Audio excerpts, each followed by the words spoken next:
Congratulations, you finally made it to 4 p.m. You know what that means. Happy hour. It's time to kick back, relax, and dive into the world of sports with the Young Norvelle Show. Whether you're catching up on the latest scores, analyzing the big plays, or gearing up for tonight's games, we've got you covered. So grab a cold one, settle in, and let's talk sports. Here they are, Patrick Young and Terry Norvelle. Good news, it's Friday. Bad news, it's Friday. Good news, well, we like Fridays. Bad news, that means this is our final show of the week, and then we'll have a lot of stuff, I guess, to really kick around on Monday. Hi, everybody. Welcome to the last day of the week here, as we've got NFL football, a lot of football coming up here, preseason as it is, but it's still football. We've got Major League Baseball coming into the there'll be 7 weekends left, going into this 7 weekends left. We'll break that down. Brent, Beaird, we hope to hear from a little bit later with some college stuff we need to be aware of, including the big Michigan ruling that came down. I've got a lot of thoughts on the Michigan coaching situation the last 4 or 5 years, and Harbaugh and Moore and these penalties. We'll talk about that and some other college football news and notes. A bunch of Jaguar stuff, of course. It's that time, and I want to credit. I want to give credit where credit is due. I was reading earlier today, as you may or may not have heard, today out at practice for the Jaguars, Travis Hunter did not practice. He was held out. I am currently reading a story, or was earlier, by Gary Smits from the Times-Union. I want to give him some credit. And it doesn't sound like it's anything serious, but according to Gary Smits, who was at practice today, Jacksonville Jaguar coach Liam Cohen said the rookie wide receiver and cornerback Travis Hunter did not participate in any of the 4 team periods today at the Miller Electric Center because of what is being termed a upper body injury. First time in camp that the Heisman Trophy winner and number 2 overall pick missed team practices.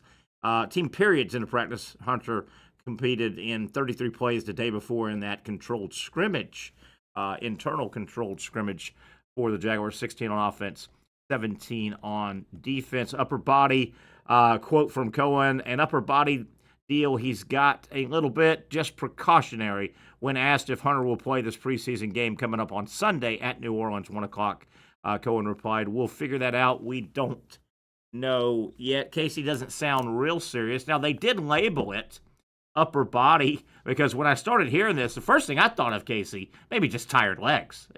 He may just, running around kind of rubber tired legs, but they did label it upper body.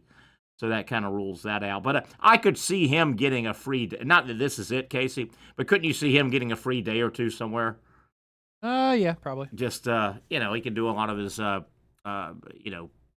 classroom stuff and probably has learned quite a bit of both offense and defense. There's an article that was out today, and I want to dive into it. Man, it's a very in-depth article, and at first glance, a writer on ESPN's front page, Mike Clay, writes for NFL for ESPN, and supposedly he does this every year. He has taken every position group and ranked every team 1 through 32, all of your position groups. And man, Casey, I don't know if you've taken a peek at this thing. It's been up all day. Really interesting. Really interesting. At first glance, and I even wrote this in a show prep list today. At first glance, I went, man, the Jaguars got hammered by this national. And then I thought, I don't know if they've got hammered or I kind of agree with most of these positions, but I think a lot of fans will just go, God almighty, this is all not a hit piece, Casey, but just kind of sometimes reality stares you in the face. Really interesting, and I want to get to that here in a quick second. Jaguars, with the game coming up on Sunday, they really, I think what has to happen, what really needs to happen with Jacksonville is the Jaguars, when they are heading back, when they are getting on their plane after everything's done on Sunday, late Sunday afternoon, they need to leave New Orleans without a hangover. And I think I'm kind of tying it into New Orleans as a party place, but they need to, it needs to be a little feel good. Would you agree, Casey, the last week to 10 days, and obviously it was the performance last weekend induced, But it's been kind of a malaise hanging over this the last. Would you agree? Kind of some of the good feel has fallen off in the city. I mean, yes, but I mean, if the starters don't play, what are you gonna? Yeah. How are you gonna feel Yeah, any good? yeah, and you wonder, does the coaching staff feel what I just described, and do they feel like, okay, it wouldn't hurt to keep some starters in, give them another series, hopefully a positive series, and a little bit of a malaise. Then again, there was such a after the Travis Hunter selection, it's been a honeymoon period. It really has, and it was going to be an ugly offseason, I think. And I don't know if the Travis Hunter stuff is going to come to fruition on the win-loss scoreboard, but Casey, if they didn't make that move, I would not have made the move, and I'll be consistent and I eat crow if I have to. I would not have made the move. You know my stance. Big ugly instead of big sexy for this team. But Casey, if the Jaguars did not make the move, and let's just plug in either at 5, Will Campbell, which I would have supported, or Mason Graham, offensive line, defensive line, that might have been a great pick, and that might turn out to be a great pick if that happened. But Casey, the offseason would have felt a lot different, wouldn't it? It would have felt a lot different. I mean, yeah, definitely. Negative difference. I want to get into this. It's a really neat article, man. This guy put a lot of research into it, and obviously we'll highlight where he sees the Jaguars roster spot. And it says he does it every year. And again, 1 through 32. It's pretty in depth. I don't know if I heard Patrick. Did I hear any stirring around? No. Okay, did not. I wasn't sure. Okay, let's get into this. I think it's really, really interesting. Most of it is not pretty because the number assigned to the Jaguars on each ranking is a pretty big number. It's closer to 32 than it is to 1, which we would expect. But here we go. So 1 through 32, Mike Clay, quarterback. Number 1, Baltimore.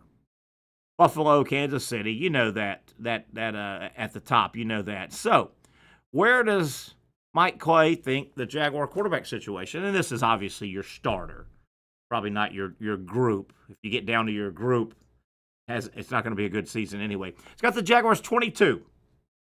22, Casey. Trevor Lawrence right now. A little high, a little low. I might have him a little higher than that.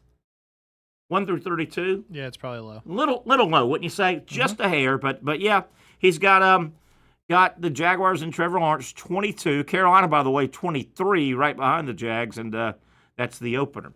So, and obviously we know the particulars on the teams that love their quarterback. He also throws in each little group. He'll say like shakiest. And he says the shakiest team with quarterback room is New Orleans. I agree, man. New Orleans is terrible. Who are they going to beat with them? Spencer Rattler and Shuck or whatever the hell his name is. Unit to watch, he says Minnesota. I've never been big on J.J. McCarthy. I know he's new. I didn't love him throwing the ball at Michigan, but, man, people say he is. If he's healthy, they're expecting good things. All right, running back. 1 through 32 ranked by Mike Clay, writer for ESPN, NFL writer. So he takes a look at the running backs. Detroit 1, of course. They've got good backs. Atlanta, he's got 2. Philadelphia 3 with Saquon. So anyway, we kind of know the positions of the really good teams. Running back, Jacksonville Jaguars, 1 through 32. He's got them at 24. 24? Your thoughts on that, Casey? Running back, 24. Little low. Little low, a little high. I'm probably closer to thinking maybe he's got that one. I need to see probably. I'm more of a C, but he's got Jacksonville at 24. Tennessee one spot above, just curiously, at 23. But Jacksonville. So what is that? That is quarterback 22. That is running backs. We try to tabulate this a little bit. Running backs 24. So we scroll on down. Unless he just throws darts on the board, and I don't think he does. He's a lot of work on this, isn't it? A lot of work. Yeah, and I don't think he just throws darts on the board. Obviously, Detroit, good running back room. I love Gibbs and Montgomery, 2 really good ones. Shakiest running backs, he calls the Dallas Cowboys. shakiest unit to watch. He likes maybe up-and-coming the L.A. Chargers, J.K. Dobbins, if he can stay healthy, Gus Edwards, Najee Harris.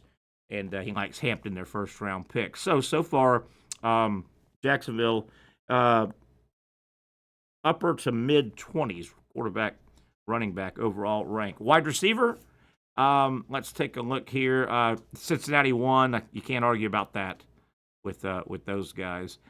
Jacksonville wide receiver checks in 14. Nice number. That's about right? 14? A little low. Travis Hunt, okay, a little low according to Casey. WR, wide receiver, 14. That's right there is 80% of that grade is Brian Thomas, right? Correct. Yeah. And then, he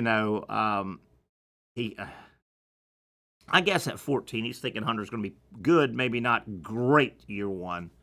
But 14, okay, so they're in the teens in one situation. Again, the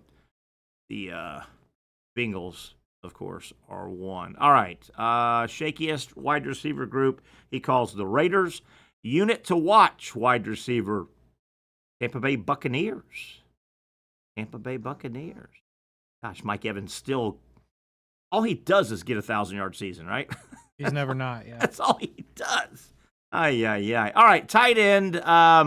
Jacksonville, Evan Ingram, obviously, is out of town. He was productive at the type of tight end he was.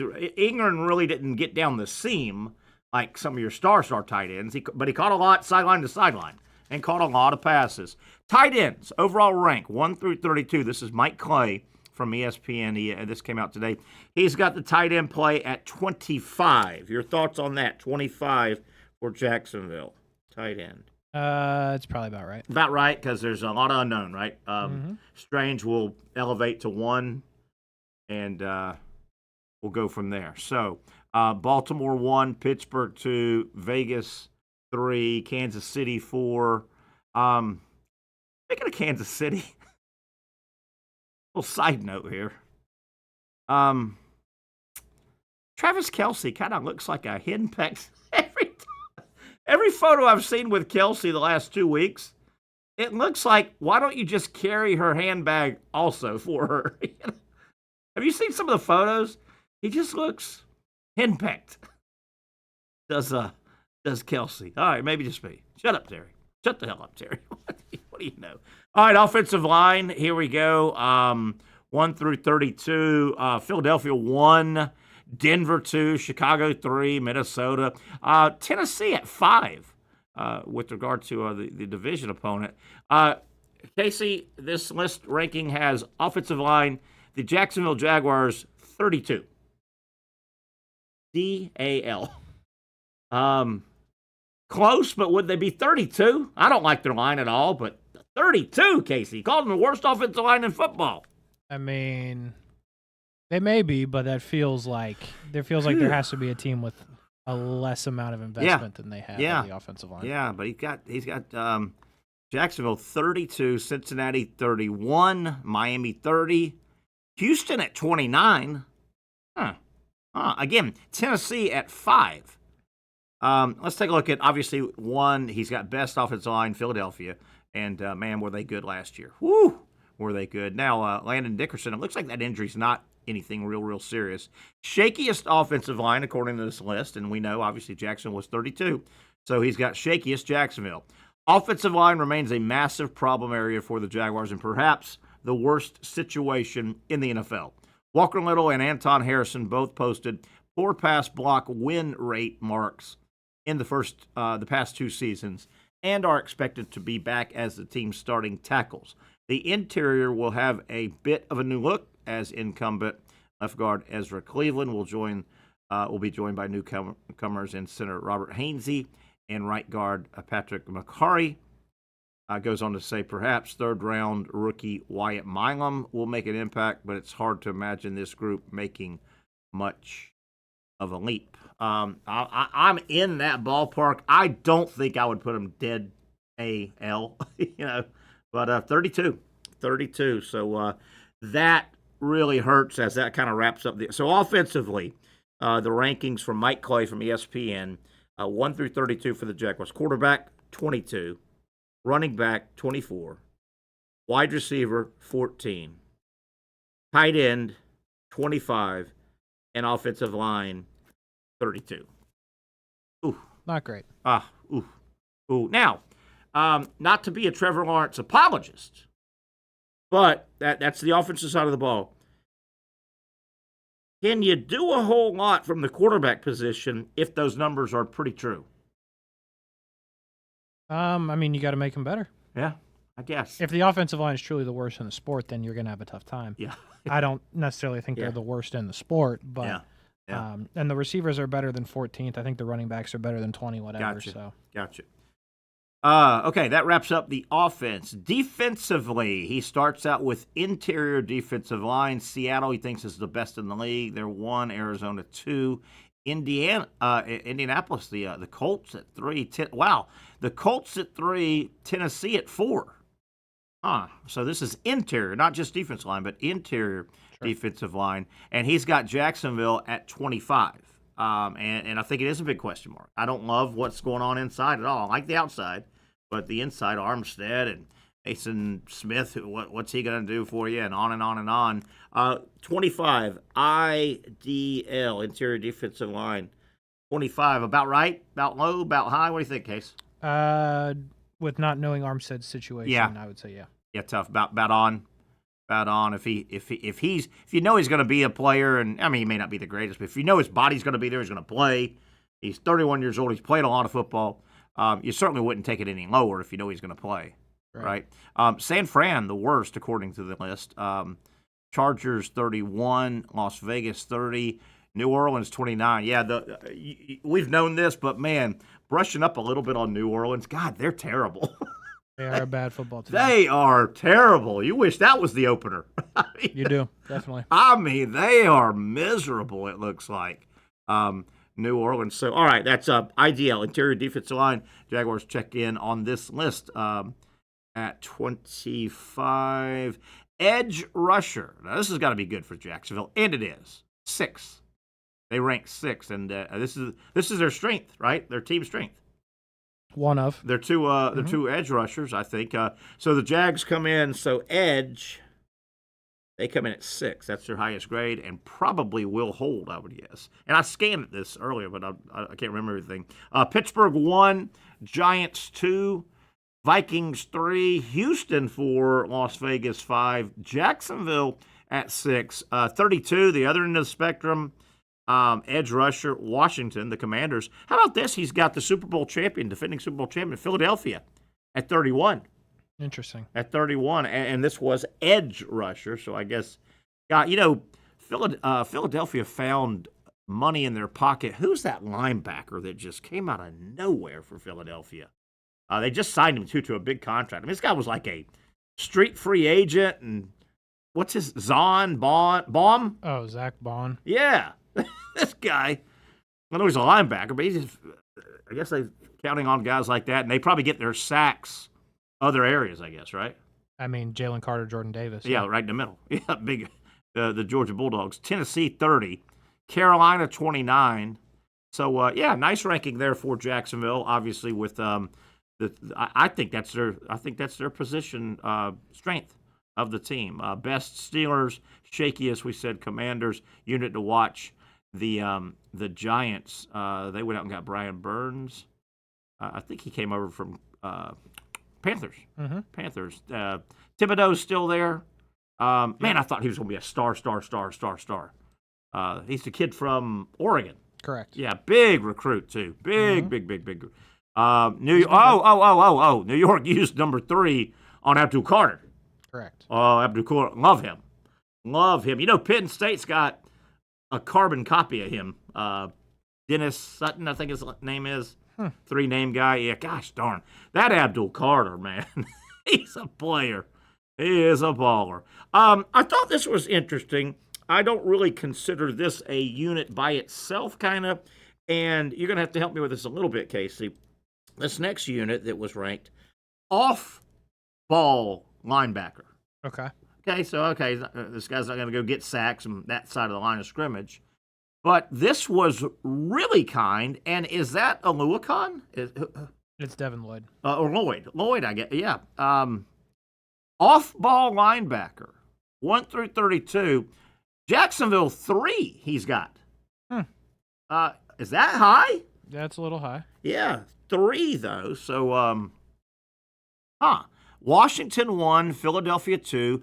Jacksonville is at 3. There you go. Need something. And I was wrong. That will be the highest position group, I would imagine. At the other end of the spectrum, 32, the Raiders 31, Carolina. Speaking of teams that have been bad, Tennessee 30.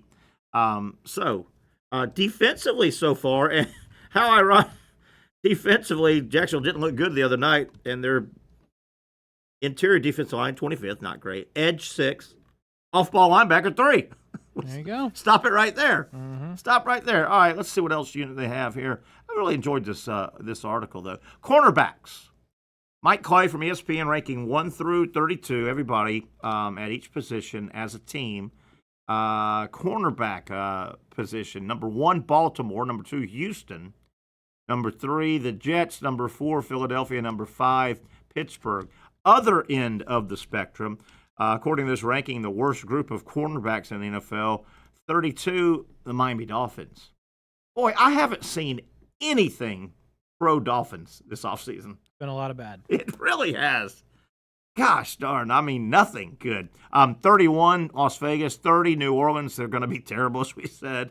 Jacksonville, 21, cornerback position. And, man, is that tied to Tyson Campbell, right? Mm-hmm. I mean, he's got to – this is year, and he has got to become the 1-1-1 guy.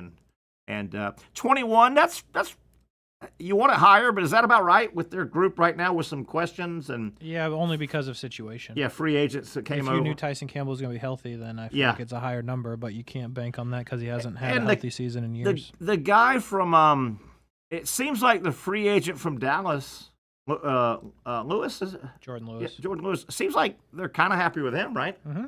They like him a lot. So Jacksonville checks in CB, cornerback, at, what did we say? We said 21. 21. All right, a couple more positions, and we'll put this to bed. I just thought it was interesting. It also, speaking of the quarterback position, unit to watch, Jacksonville Jaguars.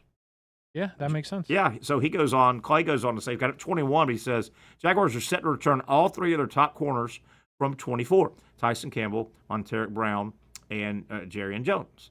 But the trio will have significantly more competition for work in 2025. Of course, the big wild card is the number 2 pick, Travis Hunter, who is expected to focus primarily on wide receiver. So he's got this unit, not all eggs in the Travis Hunter basket. He still thinks they got some other players that he likes. Jaguars also added standout slot cornerback Jordan Lewis and invested a 3rd-round pick in Caleb Ransall, even though he's banged up right now. Is he done for the rest of the camp? Not official, but he's going to play safety. Okay, more safety, okay. Their pass defense, this Jaguars, should be much better than the group that allowed the AFC worst 61.2 quarterback rating last season. So he's high on cornerback, higher than his 21 ranking, it sounds like. That's fair. They have the potential to be a very good group. Yeah. And speaking of safety, here's the safety ranking. Detroit 1, Green Bay 2, Arizona 3, Houston 4, and Baltimore 5. Jacksonville 23 as he pulls the safeties apart from just cornerbacks. So what do we say? Safety 23. 23. And I don't know. Let me see if he does. Okay, overall. Okay, so he takes all of his numbers. Defensively, it was 25, 6, 3, 21, 23. Offensively, 22, 24, 14, 25, 32. And then he throws them all in. And let me see if he gives a explanation. Not really. He just kind of ranks them. So if Mike Clay is right, and he's done this for several years, he's hit some he referenced 3 or 4 years recently where he's some of his up and coming, he's really hit. He's really hit well, including, I think, the Dolphins in 23. Let me see if I can find that. He said, yeah, he's done this for quite a while. I thought I was trying to find a summation, but I can't. Let me see. All right, let's get to the overall rankings. if this was to play out, and I guess you threw it in the computer, I'd be in Big Blue. Number one overall team, according to all this data that he threw out and rankings and position groups, Baltimore 1. Sounds about right. Philadelphia 2, Buffalo 3, Kansas City 4, Detroit 5, the same old, same old. Mm-hmm. The same old, which probably shouldn't be shocking. Yeah, hard to argue. Minnesota 6, Cincinnati 7, and I'm assuming he thinks they're going to get off to a good start. Chicago 8. Should I be surprised at that? Bears are good. I mean, they have a talented roster around Caleb Williams. Okay, this is overall. This is overall taking all these numbers. The Bucks 9, Denver 10, Chargers 11, Raiders 12, Redskins 13 off their run last year. It was this Houston? HST? Yeah, Houston. 14, about right. Green Bay 15, halfway through. New England at 16. So let's get up to the top second half of the league. Obviously, a couple columns of 16.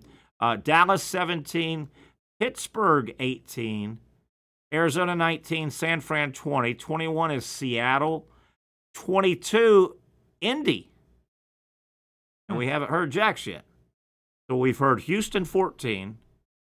And we've heard Indianapolis 22, Giants 23, Dolphins 24, Falcons 25, Tennessee 26,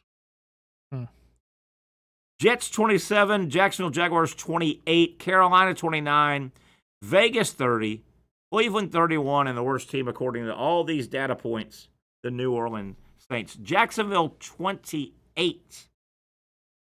Low for you?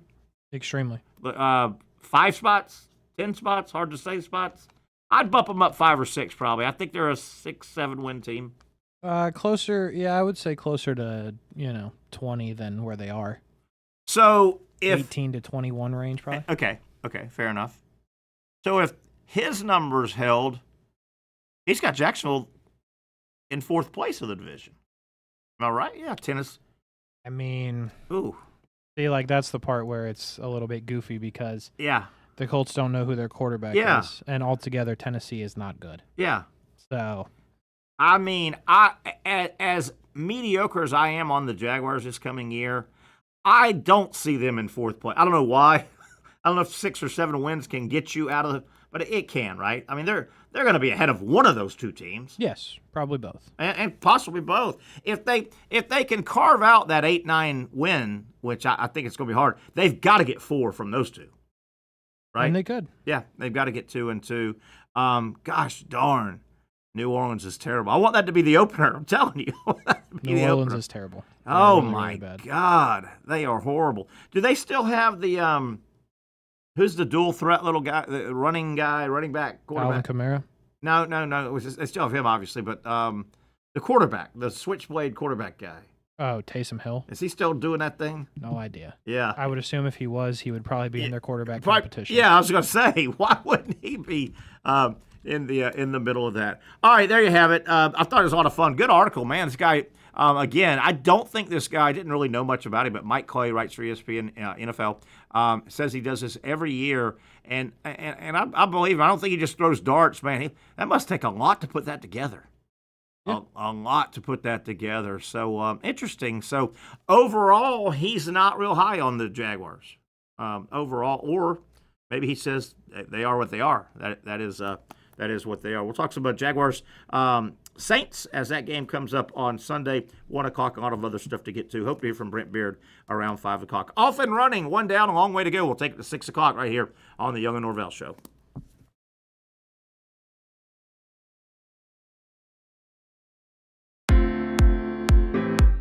At Southeast Orthopedic Specialists, we know pain and injuries can stop you from doing what you love. This is why our board-certified orthopedic specialists offer the latest in both non-surgical and surgical treatment options and create a treatment plan tailored to your unique lifestyle and goals. So, whether it is a sports injury or that nagging pain that's keeping you from doing what you love, our team has the right treatment for you. For more information or to schedule an appointment online, Visit our website. You really got to hand it to him. Hold on. The previous play is under further review.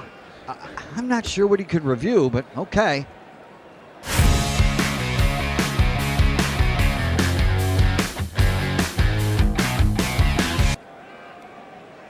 Sure has been a while. Dine in at Hurricane Grill and Wings for the football season. Well, there he is. Oh, what is that?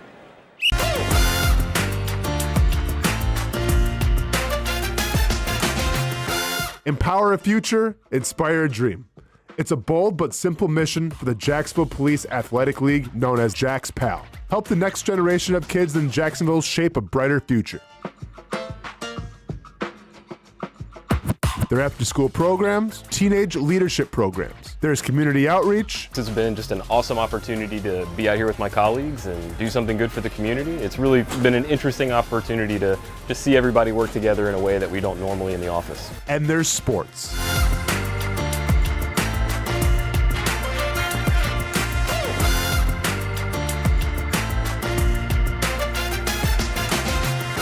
There are also ways you can help the next generation with a donation of any kind. Just visit jaxpal.org to get more information. Empower a future, inspire a dream with Jags PAL. Finally, a family atmosphere, kid-friendly restaurant with a real sports bar feel. Bricks Jax Beach features all of that and a large, climate-controlled covered patio with misting fans and heaters for all seasons. Mix in an extremely diverse menu that features the most quality and affordable steak at the beach, and there's no reason not to enjoy your next lunch, dinner, happy hour, or big sporting event at Bricks Jax Beach, 300 2nd Street North in Jacksonville Beach. See you at Bricks Jax Beach. There's a saying in sports, you can't win them all, but you can win a lot with good folks on your team. Like that one painter, First Coast. It's tough to beat the sun in Florida, so your home fades. It's tough to beat that HOA when they come calling. Beat the sun, beat the HOA with that one painter, First Coast. And it's a good time to do it. Less rain to work around and painting in mild temperatures is perfect. After all, the paint bonds to the surface so much better. Give that one painter First Coast a call at 904-417-3557 or look them up at first-coast.thatonepainter.com. Fast estimate, guidance on color and HOA requirements, and the highest quality job you'll find anywhere. Be a big winner in your neighborhood with that one painter First Coast on your team.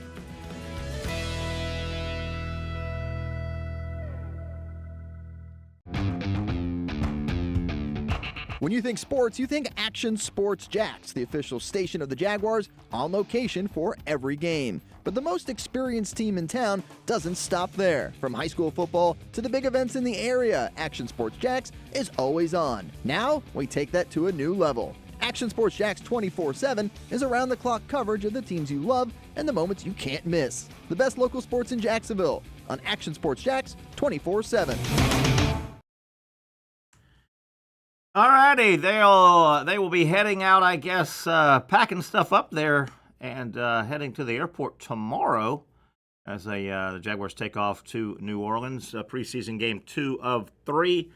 News out of camp today, if you're just tuning in and have not heard. Travis Hunter was held out of practice today, all 4 periods. The prognosis is vague, upper body injury, and sounds like it's not real serious. I think Cohen actually said that, Coach Cohen, in the article I read from Gary Smith. But Hunter did not practice today. No word on will he work out really and run around on Sunday. So another little storyline we will follow. A lot of stuff to get to. Brent Beaird, we hope to have about 5 o'clock today. I want to talk about the Michigan situation. 2 most recent Michigan football coaches have been suspended. I mean, I think that's kind of a big story. But I know Harbaugh ran to the NFL, but I don't know. We'll get into that. Unique situation offseason that Ohio State and Ryan Day had his team do, that he could only do it, I think, if they had won a national title, which they did. And really surprised who just got the highest defensive coordinator paycheck in college football. Surprised me. I'll kind of tease that until we get Brent Beaird on in a little bit and talk about that as we go. Non-sports story, Casey. So I'm heading here to the studio today. It's probably 3:15 or so. Minding my own business, coming down. I'm coming down Atlantic Boulevard. Okay. And a lot of traffic. It's a very, very trafficy week with school going back in. It is. I don't know if you noticed. I'm not on you have, yeah. I agree. And I'm not in the morning time. I haven't been in the morning. I'm sure it's busy as well. That peak morning time. But boy, this afternoon, every afternoon, right? It's miserable. Yeah, it's really tough. So I'm at one of the red lights here on Atlantic, heading up to head to the studio. It's about 3:15, and you're backed up, waiting, taking 3 or 4 cycles to get through the light to get onto Hodges. So I look over, and to tell you exactly where I'm at, I'm right even with the turn into Queens Harbor. And outside of Queens Harbor, that is a nice area. They've always taken good care of the grass and the foliage, and yeah, really nice. It's a nice front porch to Queens Harbor. So I'm sitting there, Casey, and I'm sitting there in my car, just kind of waiting and looking over, and man, that's nice. And I look, and I see some movement on the lawn over there. Okay. And I'll look again, and it's probably 1.5, 2 feet by 2 feet. It's red, and it's moving. And I'm like, what? And you know what it was? It was an automated lawnmower. It was almost like, what's the vacuum that you let go in your house? Yeah. What is that called? What the hell is that thing called? It was like that equivalent of a lawnmower. How about that? And it was just going and going. And I'll tell you one thing. That grass always looks good. It looked great. It was doing a good job. I don't know how they program it and all, but yeah, it was just doing its thing, man. That's wild. Just doing its thing. I didn't know that was a thing. Roomba. Is that what it is? Yes, Roomba. It's like the mowing, and I've yet to see one of those. I've yet to see one. I've never seen one. And I've heard they were coming, and obviously it'd be neat to know how. You got to put coordinates in or something, right? You got to tell it where to go. Yeah, definitely. Because you don't want to cut. Right next to it is Chick-fil-A. Unless they give you a chicken sandwich, you don't want to cut theirs for free. No, not even a little bit. No, not at all. But that was pretty cool. I have yet to see, and have you seen the? I guess it's called automated cars, the driverless cars. Yeah. Have you seen one? I've been in one. Stop it. Mm-hmm. Here in Jax Vegas? No. Yeah, I was gonna say. No, I've been in one at Phoenix. Whoa! Hold on. Hit the rewind button. Let's rewind this thing. Mm-hmm. Tell what. You can't just say I've been in one. You just get in like anything normal and you just sit there and drive. What were you doing? Have you ever done it before? How long did it take? How did it know it was you? You scan something. There's like an app, at least in Phoenix, the one that I was in. You call it like an Uber. It shows up. Okay. It says, is this you? You scan something. You're like, yep. You get in. So you're told it's a red Prius. Well, no, they're all this. It's not like that. They're all the same car. Okay. They're all like Teslas, basically. And does it have a steering wheel that moves? Yeah. It does. But nobody's moving it. Nope. There's nobody there. Except that invisible guy that you can't see that might be a killer. I mean, probably, but if he's an invisible killer, I feel good about it. Now, when you opened the door, was there a recorded greeting or anything? Like, hey, how you doing, sir? No, I don't think so. Huh. I don't remember fully. It might have came up on my phone, like with the app. But now do you think, one of the Uber issues is they don't want you eating in their car because they don't trust it. Sure. You think you could pile in there with Chick-fil-A and McDonald's and they would? Probably not. Would be my guess. Because then, like, it just goes to pick somebody else up. So, like, if you left a mess, that would be a problem. Yeah. But I don't remember them being like. I mean, would the car would it sense there's a hamburger and shut itself off? Or no, I don't think. No, I don't think so. I think it would just keep going.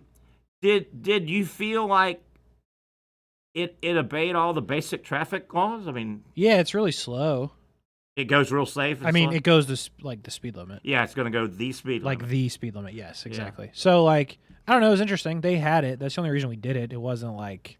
And you said this was in Phoenix? Phoenix, Arizona. Yep. Did you happen to look over at other car drivers and did they kind of give you the what the hell? No, because it's so normal out there.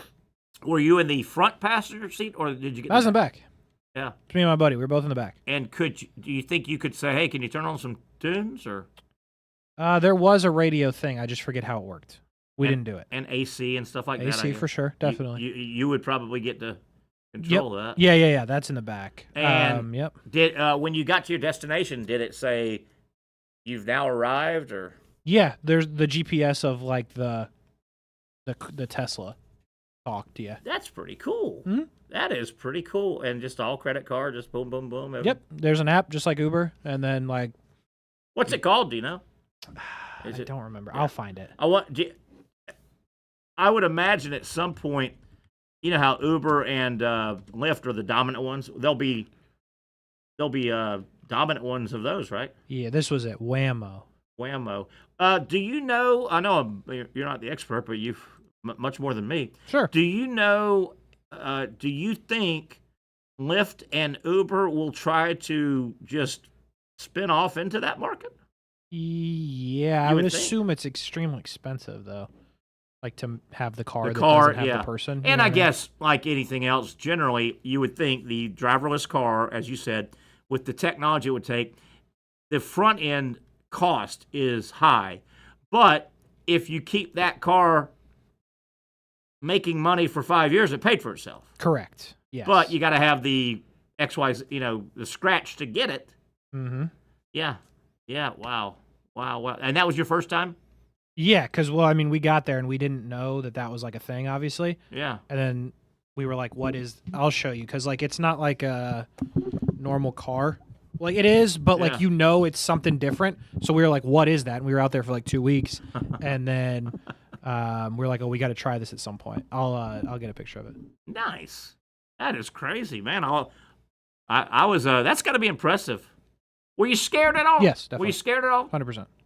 Yeah, But, I kind of thought... You're in a car that's driving, and nobody is in the driver's seat. Yeah, it was a little...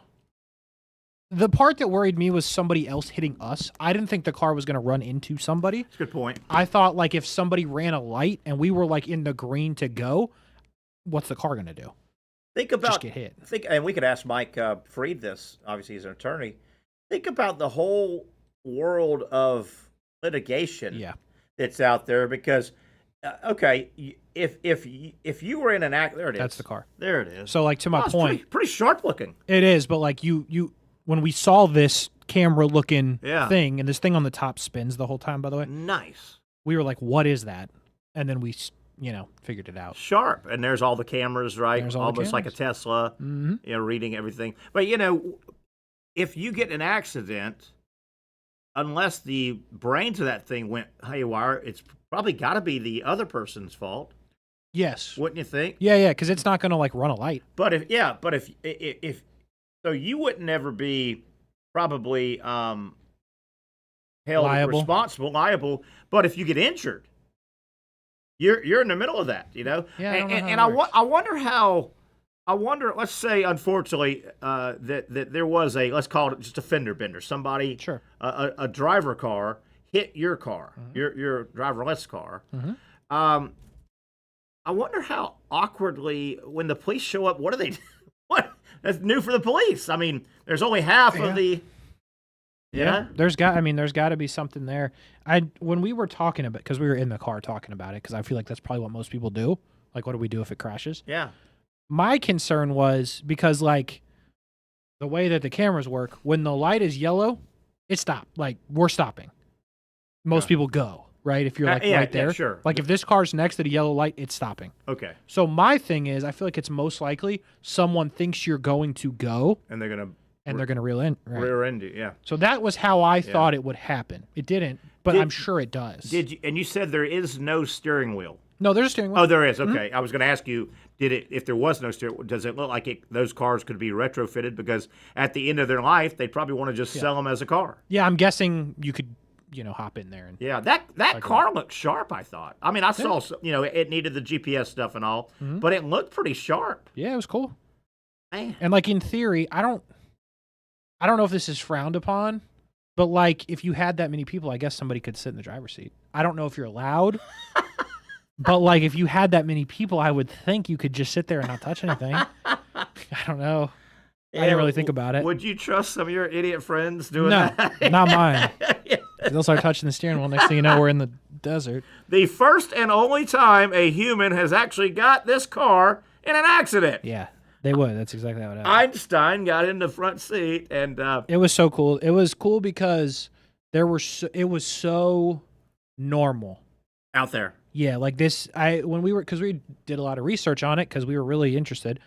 And my one buddy's a doctor, so like he was trying to figure out how it worked because he's like smart.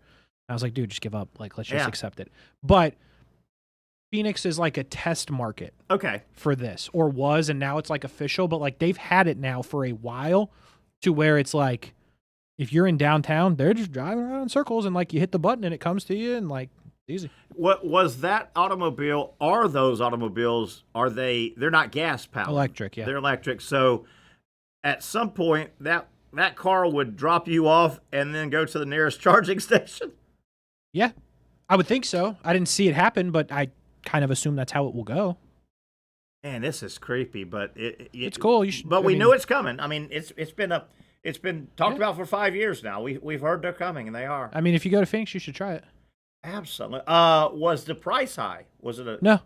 It was. I mean, it was normal. An Uber, Lyft. Yeah. I don't even remember, but like it wasn't like holy crap. You know what I mean?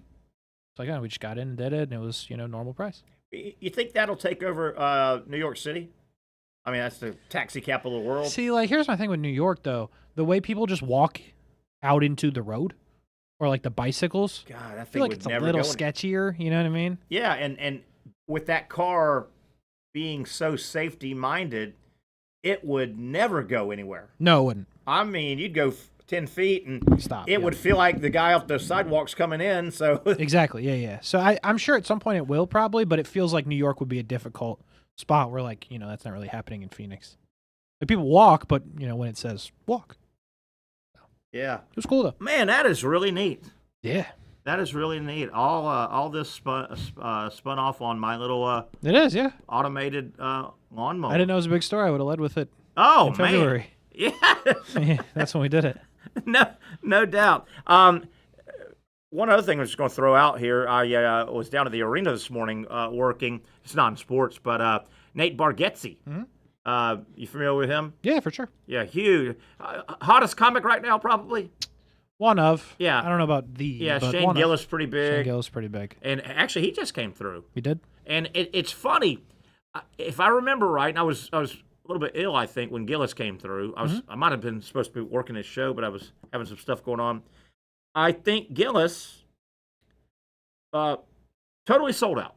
It was. Ass in every seat, about 14,000. Particularly when they and tonight Bargatze's got a circle stage in the middle, which I love those, by the way. Those are cool. And that you can open up the whole place if you have a circle stage, because you don't have to worry about the upper behind you. You can't see, so Correct. you can't sell it.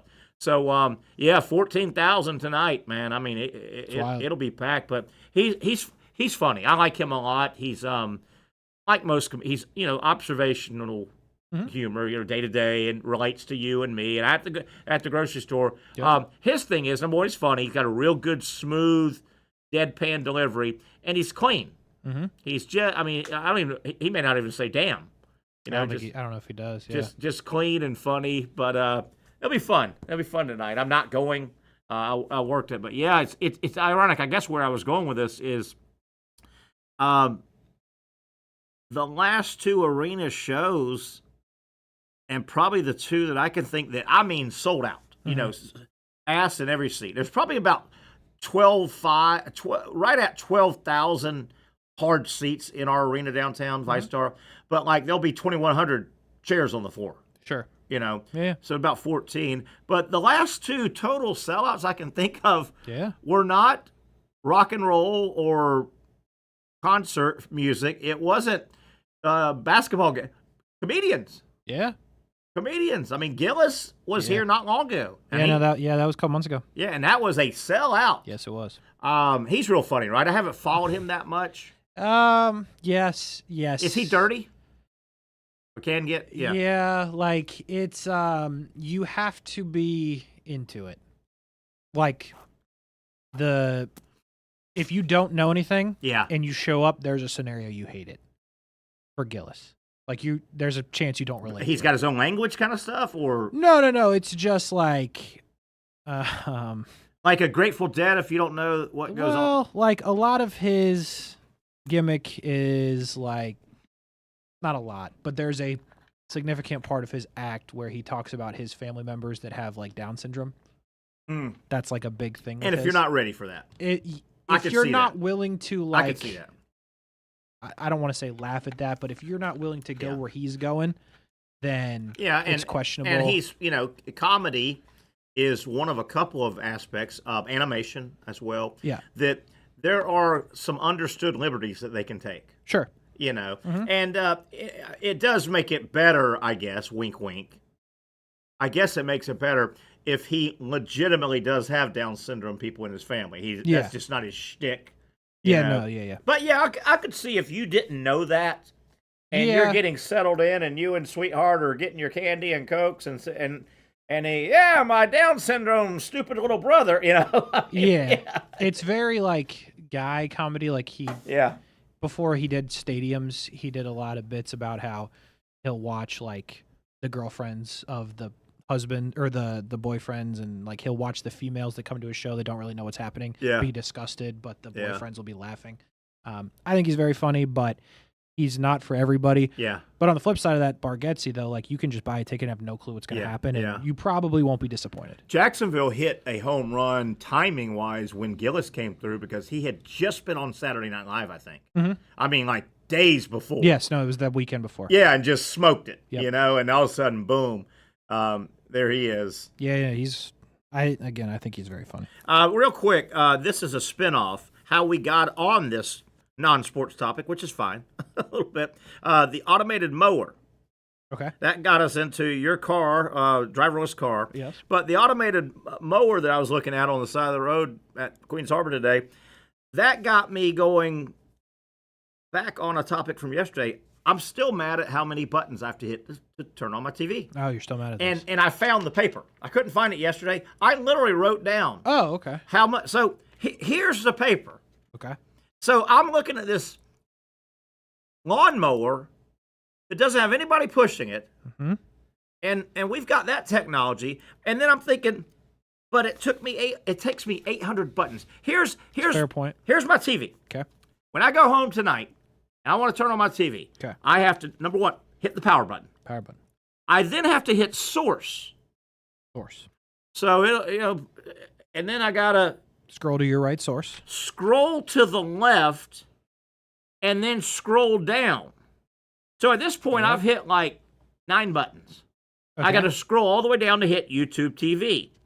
When that pops up, and this is one you said I could save. I see Terry Norvelle and I see Kendall Norvelle, and she's since moved out. So maybe I can you kick her out, it'll say automatically go that? to Terry Norvelle.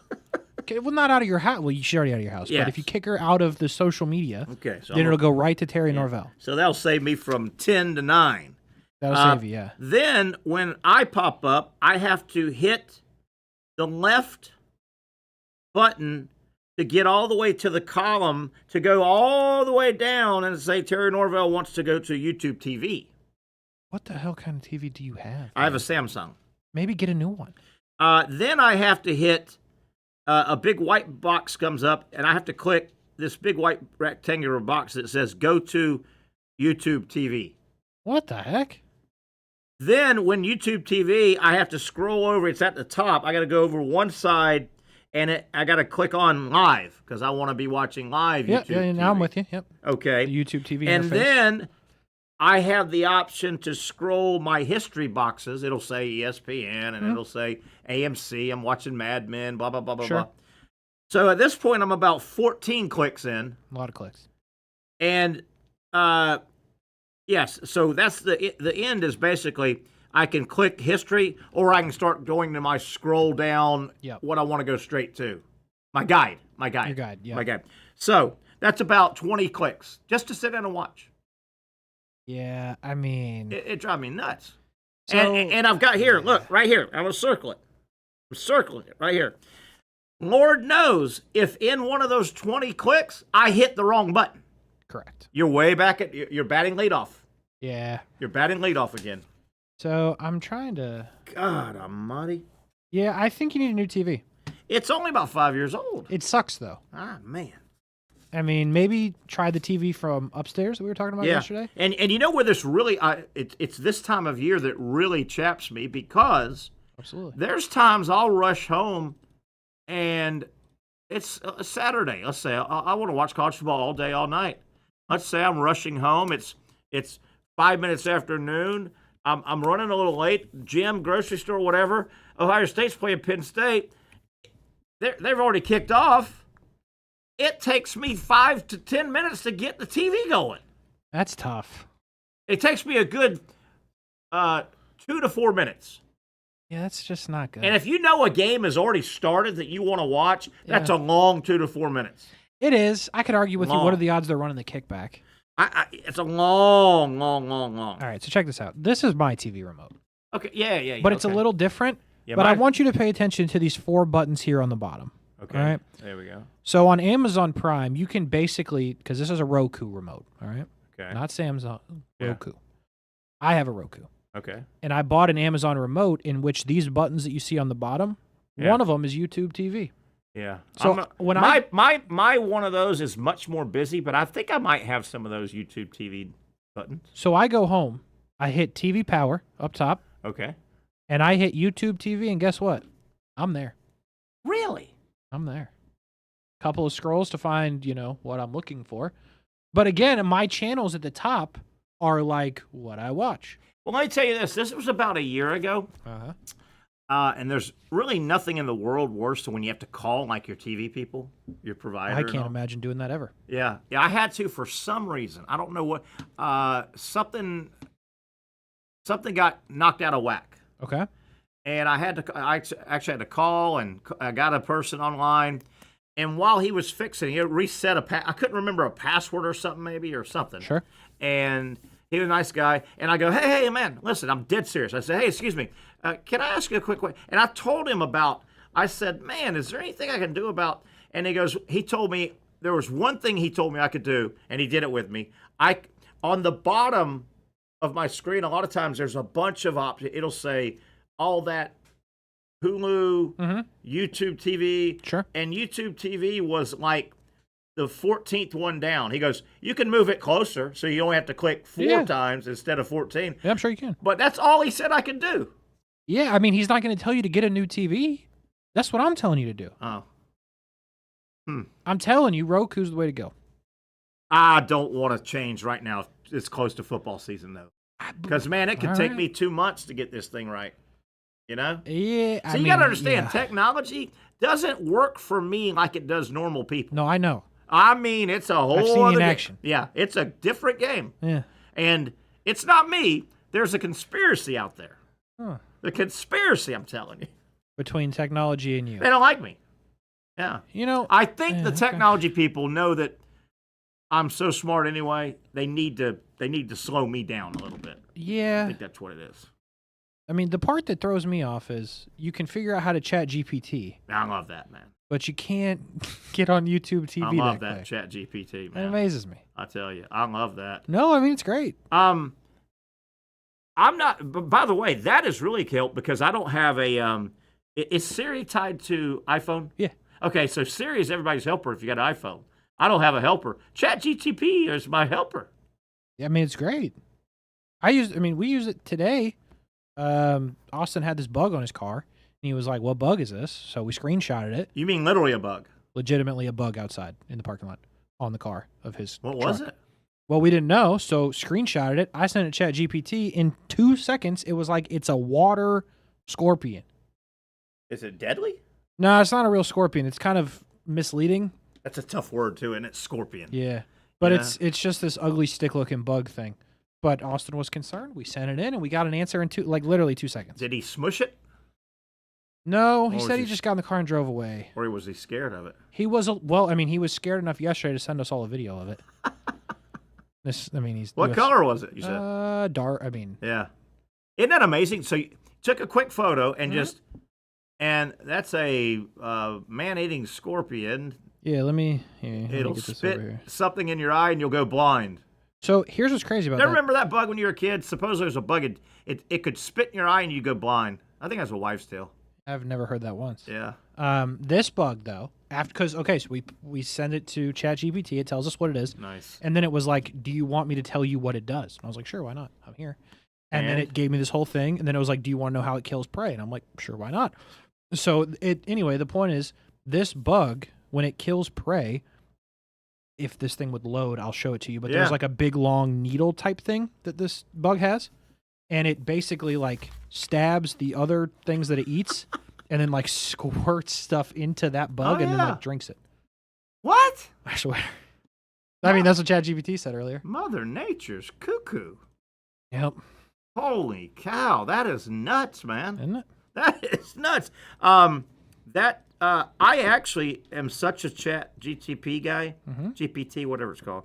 GPT. I think I actually pay like $5 a month. To get an extra something. I do too, because I make a lot of stupidness for the show earlier in the day. And you need to spend money to like have them make you stuff. I found that I don't use it as much making stuff, but yes, I do make stuff. Oh, yeah. I do a rundown every day, but they just put little emojis. Yeah. But if I wanted to get anything, when I first got, you know who turned me on to it? Patrick.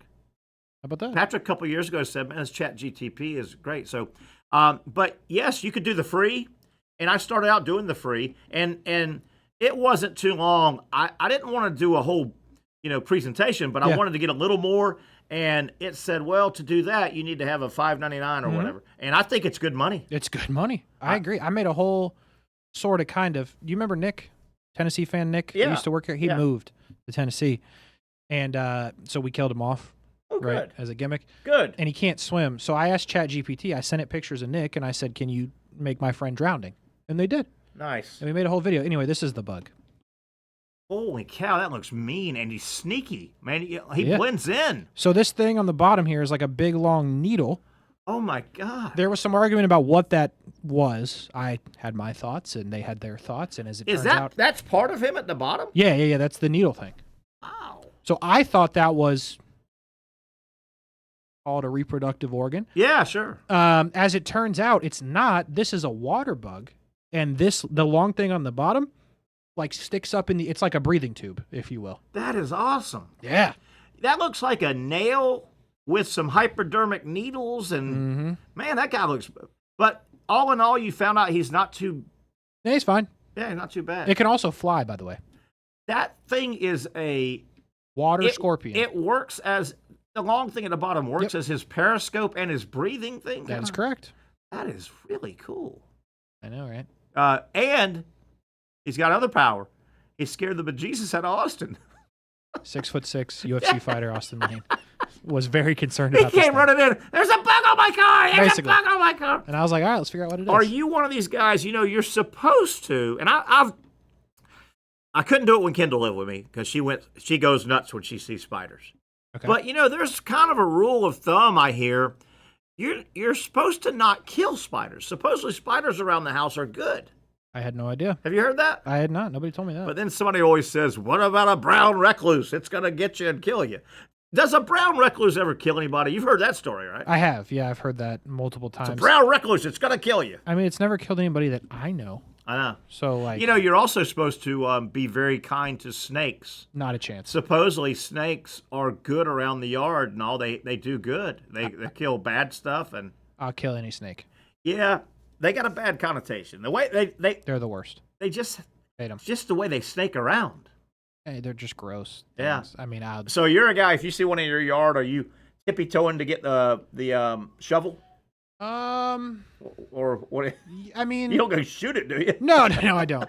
But like, I'll get rid of a snake if I have to. The big debacle recently was my dog and the snake in the yard. It was just a black racer. And they went at it? Yeah, because my dog's a moron. Yeah. And this snake was trying to jump our fence, and I'm dead serious when I say that. Yeah. Like, it was trying to go up the fence. Sure. And the dog's got it in its mouth, so I had to go and get the snake out of the dog's mouth. How'd you do that? You know what? If you thought quickly, what might have worked if you could have gotten to your water hose and sprayed your water, your dog might have just. Yeah, that's a good point. They say when you walk up on two dogs fighting, if you're near a water hose, that'll do it. Really? Yep. That'll do it. But yeah, I just grabbed a snake out of the dog's mouth, chucked the snake. Oh, you grabbed it? You're crazy. Yeah. I mean, the dog did start to like drop it because she knows that I was screaming at her. But have you ever seen a honey badger get a hold of a snake? I have not. Oh, they real serious. And huh? supposedly the venom has no effect on the honey badger. You know who else is like that? I think a mongoose. Isn't a mongoose and a snake? Don't they go at it pretty good? I've heard that. Have you ever? You want to have you've never seen the? It's a true, almost like a National Geographic. And they're following a mongoose around, you know, and how they do those great cameras and all. Yeah. It's very, very, very educational. Mm-hmm. But this like 10-minute thing is on the honey badger. Okay. This got really popular 15 years ago when honey badger was at LSU, and he was about to go to the NFL. You know, honey badger. From LSU. Yeah, the human. Yeah. Yeah, and he just retired. Actually, had a real good career. You know, he was so good in college, good in the NFL. Mm-hmm. Somebody, and you could find this on YouTube, and you'll laugh. Don't do it. You'll laugh. Okay. So they take that honey badger, and he's a bad dude, man, in the wild. Okay. Honey badger's little, and they call it like maybe pound for pound the baddest ass out there in the jungle. How about that? So they take this serious, and they transpose it with a narrator. Oh, okay. And the narrator's got a kind of a funny sachet voice. Mm-hmm.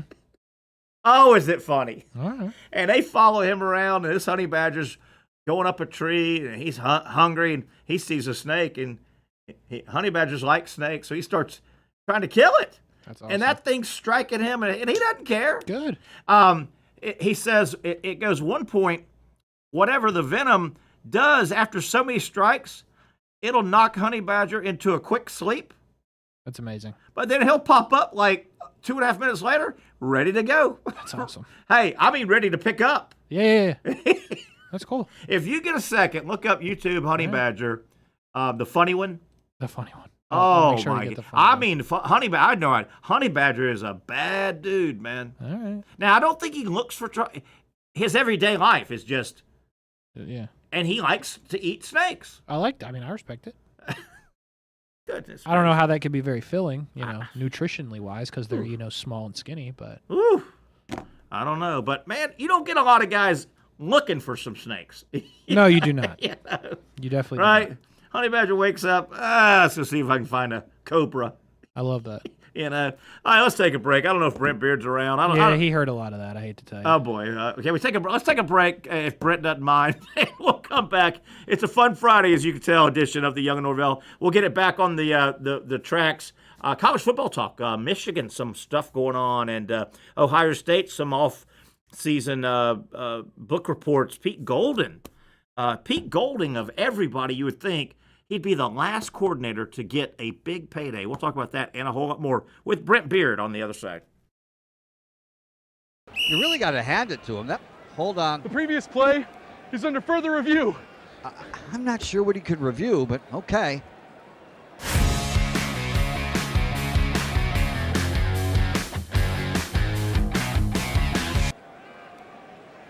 Sure has been a while. Dine in at Hurricane Grill and Wings for the football season. Well, there he is. Oh, what is that? At Southeast Orthopedic Specialists, we know pain and injuries can stop you from doing what you love. This is why our board-certified orthopedic specialists offer the latest in both non-surgical and surgical treatment options and create a treatment plan tailored to your unique lifestyle and goals. So, whether it is a sports injury or that nagging pain that's keeping you from doing what you love, our team has the right treatment for you. For more information or to schedule an appointment online, visit our website. Most of us know how to throw.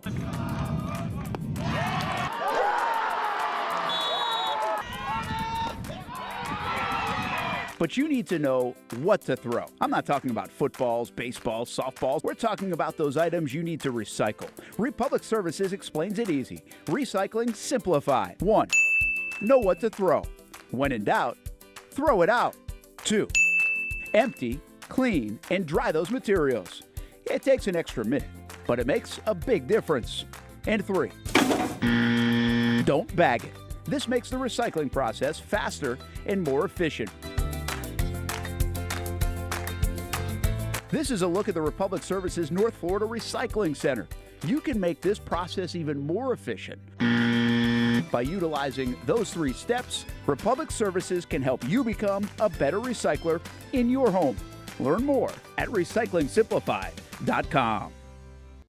Finally, a family atmosphere, kid-friendly restaurant with a real sports bar feel. Bricks Jack's Beach features all of that and a large, climate-controlled covered patio with misting fans and heaters for all seasons. Mix in an extremely diverse menu that features the most quality and affordable steak at the beach, and there's no reason not to enjoy your next lunch, dinner, happy hour, or big sporting event at Bricks Jack's Beach, 300 2nd Street North in Jacksonville Beach. See you at Bricks Jack's Beach. Baker's Sports. It's a hometown business filled with hometown people trying to make you feel right at home. Chris Conley, Jacksonville University. Walker Wright, class of 2018, West Nassau High School. Michael Young, Fletcher High School. Baker's Sports started in a grassroots way and now outfits much of the Southeast. Will Olive, Mandarin High School. Go Stangs. High school sports, travel sports, youth sports of all kinds. They are a one-stop shop carrying Nike, Adidas, Under Armour brands, and more. Vincent Caldes, Oakleaf High School. Tony Mazzio, Sandwood High School, class of 2002. Samuel Coffrin, Paxton School for Advanced Studies. Whether it's sports teams on the field or it's your team in the workplace, like our Action Sports Shacks team, and community events like the Dream 18 Golf Tournament, and many others. Cole Tilley, Hilliard High School. Reagan Webb, Eagles View Academy. Look good, feel good, play good with Baker Sports. Custom sports apparel since 1997. Shop with the hometown team at bakersport.com. The rhythm of my heart is beating like a drum, with we are more rolling off our tongues. Never will we roam, for we know our place is down. Where the ocean meets the skies, we be sailing. Where the ocean meets the skies, we be sailing.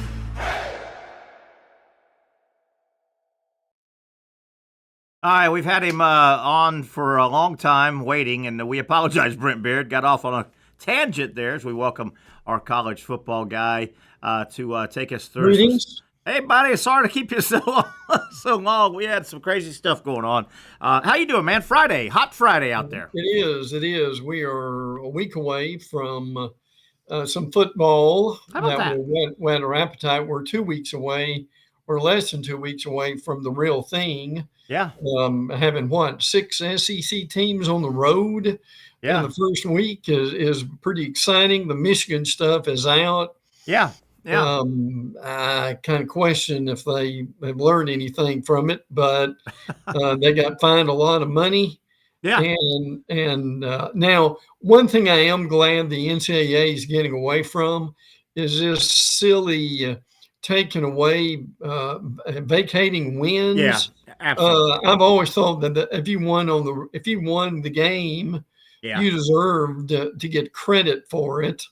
And I mean, basically what happened was Michigan, Terry, is going to get 4 years probation, $50,000 fine, plus 10% of the football team's budget to find equivalent to loss of 2 postseason, but they're not losing postseason. Yeah. That's a 25% reduction in football official visits, 14-week prohibition on recruiting. I mean, is this kind of where we are? Yeah. That's what I'm reading is we're not going to really punish anybody anymore. They're just going to find a lot of money. I mean, $30 million is a big deal. I mean, they're out about $30 million. That is a big deal. But, I feel for the NCAA a little bit. A lot of people, NCAA, they never do anything. They don't put the hammer down. There's a lot of areas you got to consider when people say they need to put the hammer down. That's all. I hate to use this analogy. I'll use a history analogy. There have only been 2 out of anger detonations of a nuclear bomb on our world ever, and the United States detonated them too.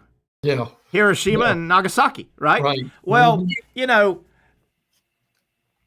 drop a nuclear bomb and end it. Well, there's a lot of collateral damage and a lot of innocent people that fall. So what I'm trying to make is, a lot of people say, well, bust this school down. They can't do anything for 5. Well, if you say you can't do anything, can't go to a bowl game or this or that, you're punishing a lot of innocent players on that. There's not a lot of good. But my question about the Michigan stuff is, my goodness, Brent, and I went back and chat GPT'd it to get reminded. The last 2 Michigan football coaches, including the current one, have had to serve suspensions. Yeah. I mean, isn't that really damning? I mean, Harbaugh, I look back, Harbaugh, he got in trouble really good twice. He and Michigan self-imposed because he got caught working out and practicing when in COVID when you weren't supposed to, okay? Yeah, well, they self-imposed. Well, then he got wrapped up in the sign stealing. And I mean, the NCAA busted his tail. This Sharon Moore, he had his own stuff, right? I mean, am I making too much? Michigan's last 2 coaches have been suspended in season. That's a big deal, I think. Yeah, Sharon Moore is suspended for game 3 and 4 and for like game 1 of the following season, which makes 0 sense. Yeah, I don't get that either. At all as to why they're doing it. Now, Tennessee was fined $9 million. Yeah. In their NCAA case, Michigan's been fined $20 million. I think that's I've always thought the monetary fine was was worse than what they were trying to do. Yeah. And keep them. And look, you can't keep teams out of bowl games anymore. You can't do that. And again, the collateral damage. If you say Team X can't be on TV, remember that used to be one of the big punishments. Yeah. Well, the problem with that, yes, it was a deterrent, but it punished the opponent. Sure, it did. If Team A cannot be on television, that's punishment. That is bad punishment. Yeah, it is. But Team A's opponents, all the way down the schedule, they don't get to be on TV that week. That's terrible. That's not an answer. No, they will never keep anyone off TV again unless it's just egregious to the point of almost being unlawful. But I mean that's basically what we got. And the thing that amuses me maybe the most is Michigan is appealing this. Now I mean I guess you're appealing it if you're trying to get some of the money back is what they're trying to do. But I mean, Terry, frankly, I mean, the money they're going to spend with the appeal through the courts is probably going to be about the same amount that they would even get back, right? I just don't. This Michigan stuff doesn't sit well with me. Well, Terry, how would you punish Michigan? I don't know, but my God, their last 2 coaches, including their current one, have been told they can't coach. Yeah. Right? I mean, imagine if that happened to Ohio State. The Michigan fans would be just all over Ohio State and saying, "Man, what kind of a thug rogue program are you running?" I don't know. Yeah. Well, but here's the thing: Michigan took the gamble, and they got their hands slapped. Yeah. But they won the national championship, which is what they wanted to do in the first place. Yeah. So it's a little bit like the Major League Baseball luxury tax. You know what? If monetarily and any other area, if it's enticing enough for you monetarily, if you think winning a World Series, I can make that luxury tax back that I had to pay. Yep. And then some. Yep. Well, I don't give a damn about the luxury tax. Oh yeah, bill me. Yeah. Well, I mean, Terry hasn't. Now I like to know the numbers, but I mean, hasn't Michigan almost got this money back? You would think probably in souvenirs and things that the value of a national title. Yeah, absolutely. Souvenirs, donations.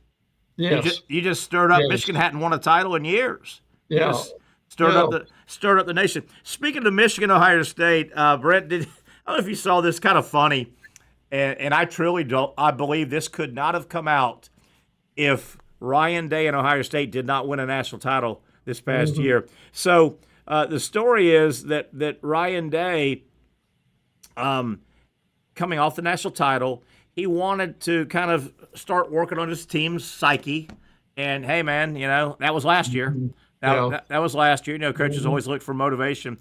So he had this idea not long after Ryan Day led Ohio State football to the national championship this past year. He began agonizing over how to refocus his players for a new season.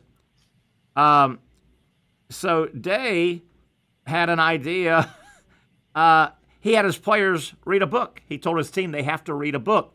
The volume he selected was Chop Wood, Carry Water, How to Fall in Love with the Process of Becoming Great. Yeah. So all that, it's 118 pages, but you get it. It's a get you thinking. And so he made his team read that book this offseason, okay? Now, what came to my mind, if Ryan Day had not won the national title last year, he could have never even breathed this, because Ohio State would go, wait a minute. Ohio State fan would go, wait a minute. Is our stupid coach making our players in the summer read a book as he's lost 4 games in a row to Michigan? Yeah. We need to do something. But because he won a title, he can tell them to read this book. I thought that's kind of funny. I'm being funny here, but kind of funny the way that played out. Well, when you win a title, you get to do a lot of things you normally wouldn't be able to do. And particularly like Ohio State has not won one in a while, neither did Michigan when they won there. So 2 teams from the Big Ten that won titles.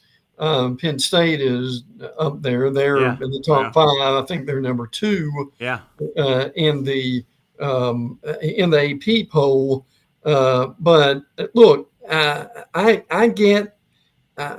appreciate Michigan, Ohio State, and Penn State, but Terry, don't tell me this Big Ten is the greatest conference around right now, because you've got maybe 3, maybe 4 teams that can win out of nearly 20, and frankly, the odds of winning outside the big 3 or big 4 are pretty slim. Yeah, and the Big Ten, definitely. The next Big Ten program that wins the college football national championship, for the Big Ten's sake, it needs to be Penn State or Oregon. It doesn't need to be Ohio State or Michigan. I will say this, though, Brent. The Michigan fan, even though it was tough watching Ohio State win that final game and hoist that trophy, Michigan fan has not let Ohio State fan forget that, you won a national title, but you've lost 4 in a row to us. That's right. How that? Yeah. Ohio State won the national title. And that reminds me, you remember 100 years ago, way back. Let's take it back to 1983. I was a little whippersnapper. Got in my car, drove over with some friends, drove over to Gainesville, went to the season opening game in 1983. Florida hosted Miami. And two pretty high, both teams are 15th, maybe 10th, maybe 15th ranked. Pretty good teams. The Florida opens up. Howard Schnellenberger's coaching Miami. Charlie Pell. Florida, it was a good game. Second half, Florida got away from them, and the Gators won the game 28-3. Who was it? Bernie Kosar won the job over Vinny Testaverde. Nobody knew who they were. So Florida ended up pulling away and won the season opener 28-3. Miami never lost again, beat Nebraska in the Orange Bowl, and won their first national title. And Gator Nation, for years, never let that go. There were bumper stickers. Florida 28, national champions 3. That's what Michigan's doing right now to Ohio State. They are. They love that. Absolutely, they love it. Now again, Ohio State has got a new quarterback that they've got to bring in. They've got one from Alabama who may or may not necessarily be involved with it. They've got players from Ole Miss and running back. So, I mean, it would be an interesting Big Ten. And again, Ohio State, Texas to begin the year, Terry, is going to be that's going to be a really good game. I still think LSU Clemson will be better with that.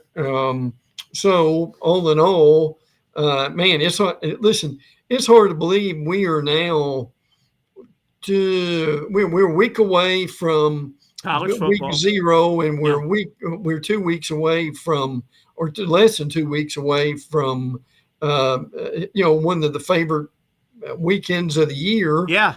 Is Thursday, Friday, Saturday, Sunday, Monday. And to me, that's the start of college football.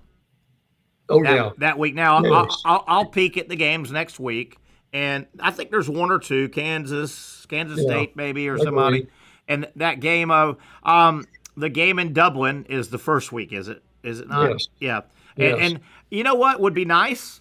The one thing that helped last year was the Dublin game had Florida State, Georgia Tech. Sure did. So it was everybody wanted to watch it. I remember watching the hell out of that game. Yeah, I did too. I didn't care. I didn't care and don't understand why they had to go to Dublin, Ireland to play that game. Oh yeah. But that was a fun game. Yeah, you know Haynes King is back at Georgia Tech. Yeah, he sure is. He's a nice college quarterback. He's a nice college. Haynes King is probably in year 6 or 7. Yeah. Was with Texas A&M at some point.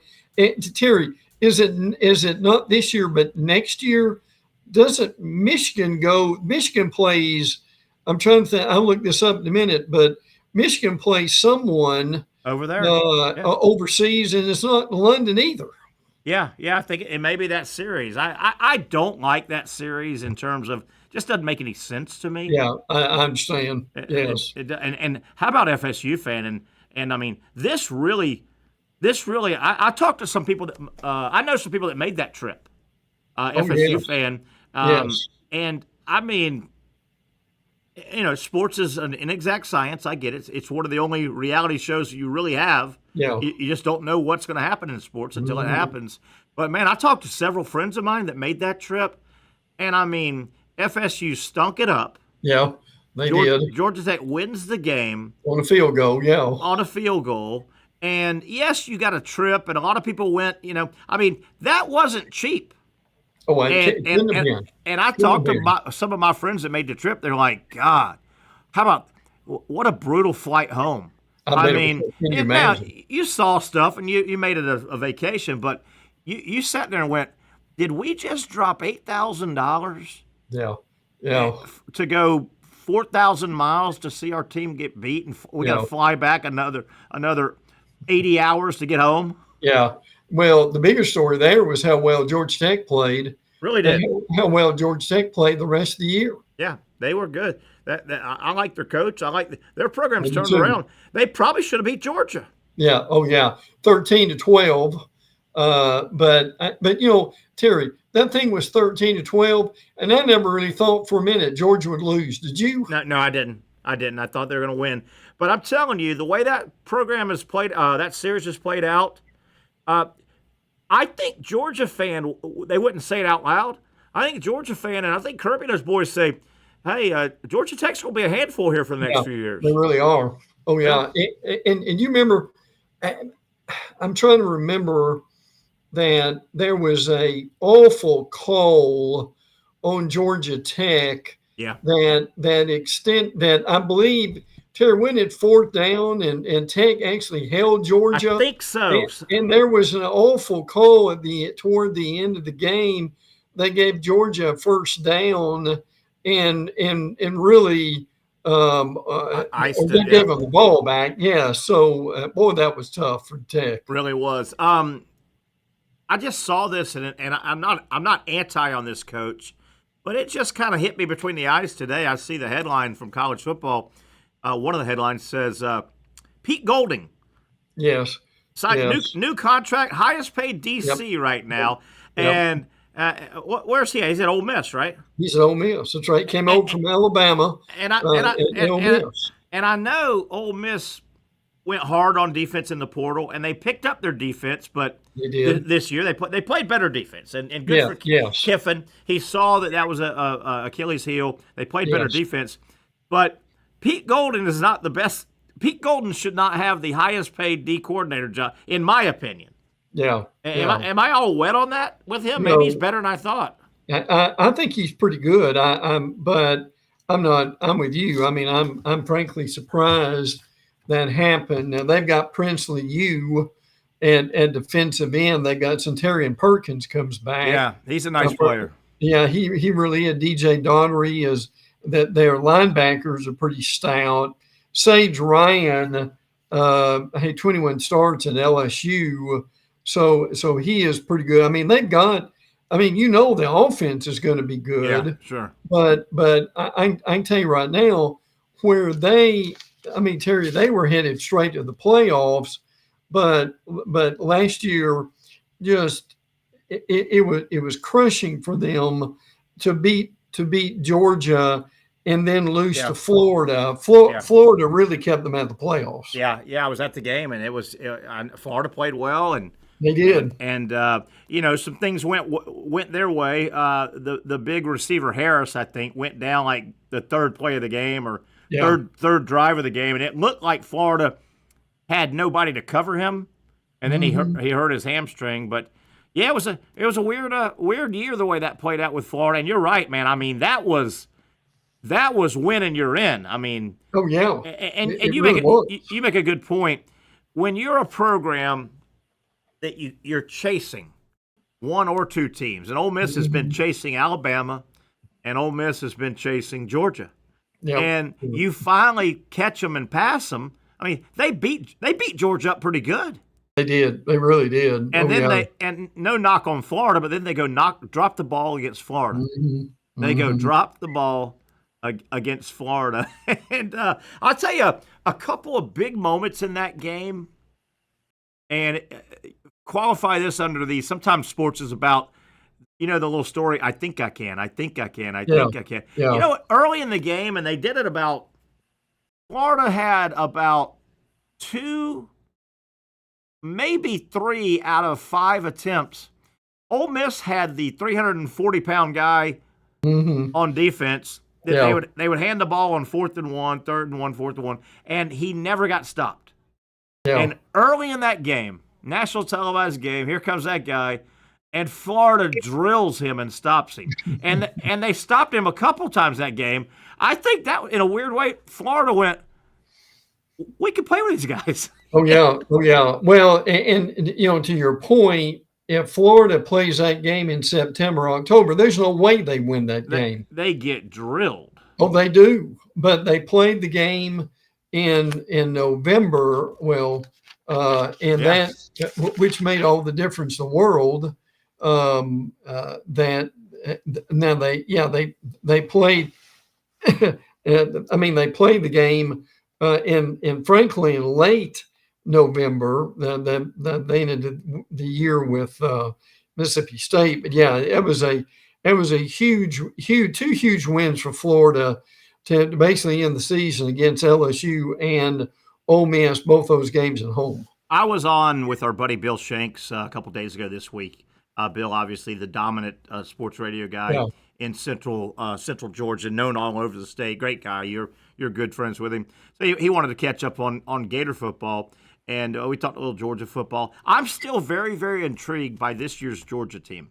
Yeah, I agree.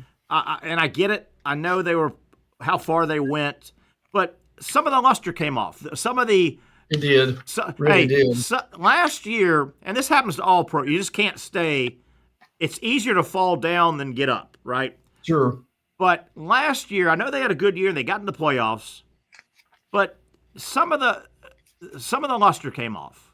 Some of the only team that can beat Georgia is Alabama, right? I'm not so sure Gunnar Stockton's going to be guaranteed better than Carson Beck. Yeah, I think the team overall will probably be better. Yeah. Don't you think? Yeah. And now, I mean, they've got a pretty good group. Nate Frazier and Josh McCray at running back. I mean, the wide receivers, my Lord, have got to be better. Noah Thomas, Zachariah Branch, Kobe Young, tight end Oscar Delp. They've got to be better on the offensive line. Drew Bobo. Yeah. Boy, I hope Drew plays well. That's going to be unmerciful on him. between he and his father. Yeah, the starting center is Mike Bobo's son. Yes. Yeah. And Bobo has caught some heck from Georgia He Nation sure over the years. Yeah. Oh, yeah. But again, now, I mean, Georgia, Marshall and Austin P, before they play Tennessee, they got a week off before they play Alabama. So they've got 2 easy games to prepare them for SEC play. And, you feel like they lost luster, but Georgia knocked off Texas twice last year, right? Yeah, they did. How about that? Yeah. How about that? Yeah. They knocked them off twice. But Georgia's far from falling back. Don't get me wrong. I'm not saying they're, but you can only stay on top so long. And Florida hasn't beat them straight up in a while. Gator Nation thinks they can beat Georgia now. Yeah. And Alabama still thinks they can beat Georgia. And you could pick 3 or 4 other programs in the SEC that they're not down 7-0 before the ball's kicked off like it has been, right? Right. Oh yeah. Yeah, absolutely. Now they don't play LSU, they don't play they don't play South Carolina either. But I mean, they start off early with Tennessee. They're just better in Tennessee. That's just right now they are. They are.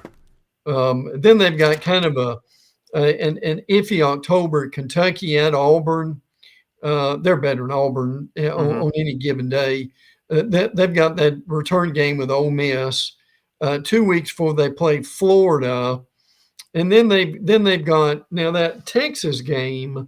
The great thing for them is they play Bama and Texas and Ole Miss at home. Yeah.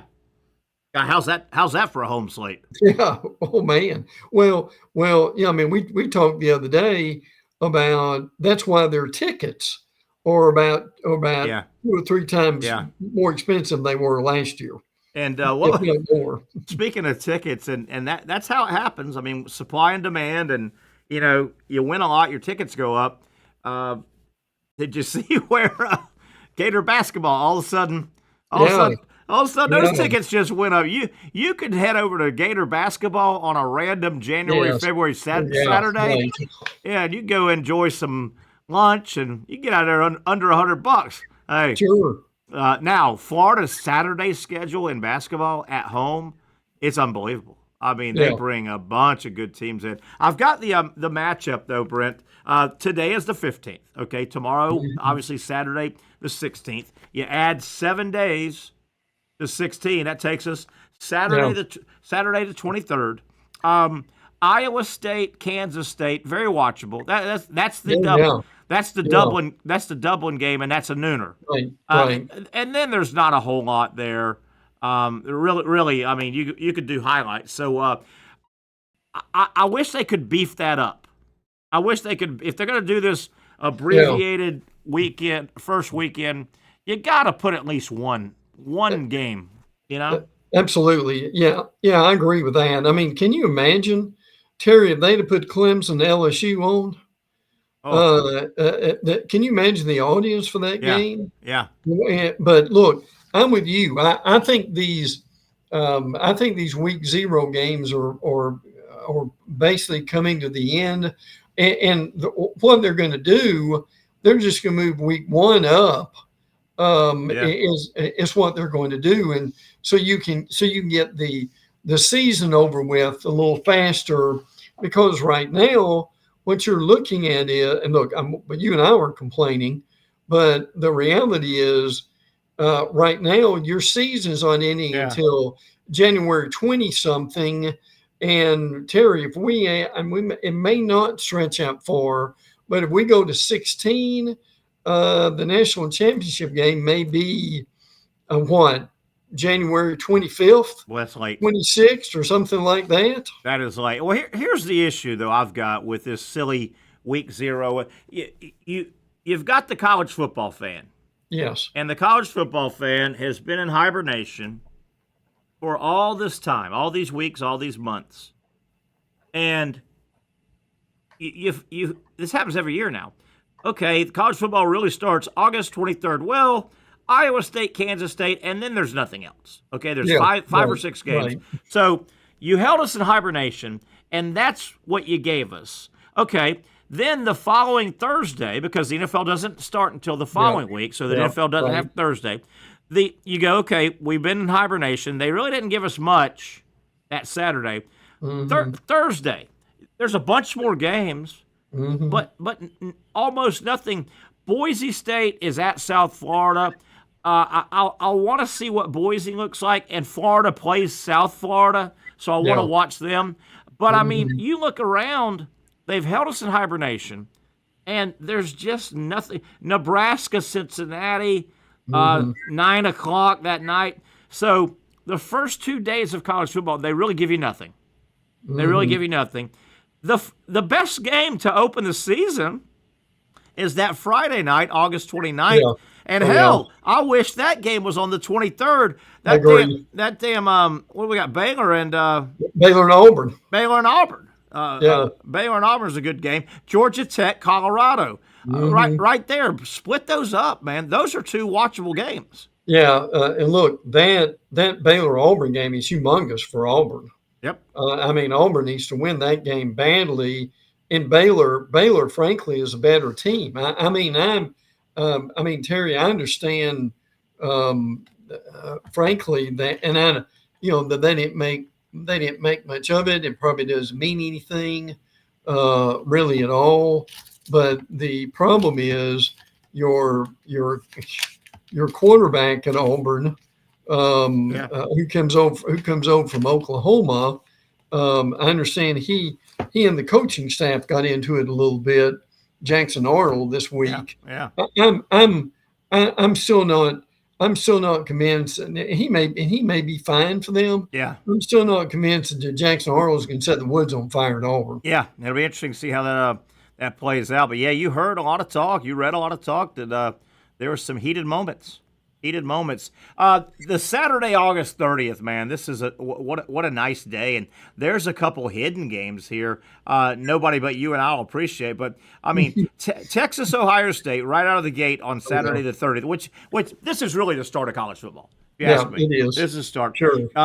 Also at 12, which I don't like, Syracuse is at Tennessee. Yeah. You got to keep an eye on that game just to – what's Tennessee going to run out? What are they going to look at? Here's a game. Here's an odd game, I think.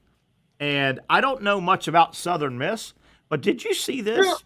Yes. Did you see that Southern Miss is hosting Mississippi State? Yeah, they sure are. That is odd. Yeah.